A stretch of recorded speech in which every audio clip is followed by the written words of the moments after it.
Hi, I'm John Grove, and this is the 2-Minute Message. One of the biggest stumbling blocks people have to faith is evil in the world or trouble in their own lives. They wonder, how can God exist, or how can He be so loving if He lets so much trouble come into my life? I faced this question early in my life when we were expecting our first child and he was stillborn.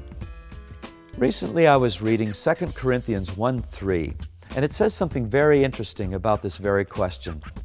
It says, "Praise be to the God and Father of our Lord Jesus Christ, the Father of all compassion and the God of all comfort." It reminded me the test of God's existence and love isn't how much trouble He keeps out of my life, but rather it's how much comfort He brings to us even in the midst of our troubles. I have a good friend named Russ who has suffered from MS for many years, and yet his life seems to sail with peace and faith and love in the midst of these troubled waters. Well, he'd be the first to tell you it's because he draws his comfort from God. How do you appropriate the comfort of God in hard times? First of all, through prayer.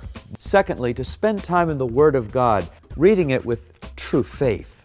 And third, spending plenty of time with other believing friends. Let's pray together to focus not on the pain of our problems, but on the wonderful promise that He will be with us in it, bringing His comfort every step of the way.